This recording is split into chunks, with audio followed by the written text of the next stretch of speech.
I do want to acknowledge the Trojan work of the dedicated paramedics and other emergency staff. I have seen firsthand what their absolute dedication, and they deserve much better than what they're being presented with at the moment.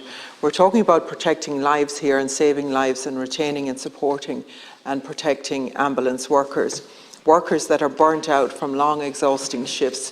Minister, how can you stand over an emergency service that's constructed and resourced in a way that means seriously ill patients are waiting up to 2.5 hours for an ambulance? The bottom line is we need to stop the crisscrossing of ambulances travelling hundreds of kilometres by expanding our ambulance fleet and ensuring that rural communities are served properly.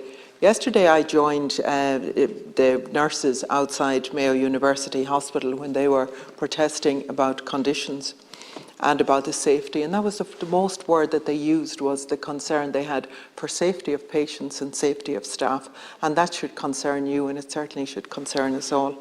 I hear accounts of routine delays of offloading patients at an emergency department due to lack of capacity. They have raised the issue of severe lack of nursing staff to take over the care of patients from the ambulances, and this is what's happening.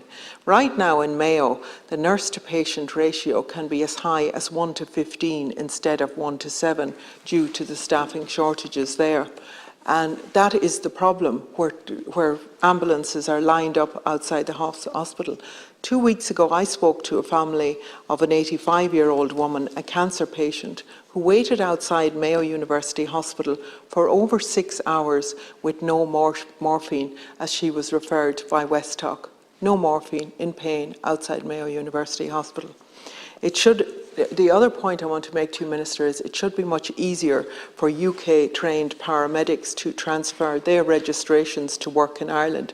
They tell me that it's easier for them to go to Australia than it is to come back to their own country. So we need to address the crisis in the ambulance service and indeed in the wider health service. I want to ask you as well, Minister, in relation to the National Ambulance Service and the rollout of the booster vaccine, particularly to those that they rolled it out before. Are they going to be doing the same thing this time, and what's the timeline for that? So people who are in their 80s and 90s who are housebound, when are they going to get the booster vaccine, and is it going to be through the National Ambulance Service?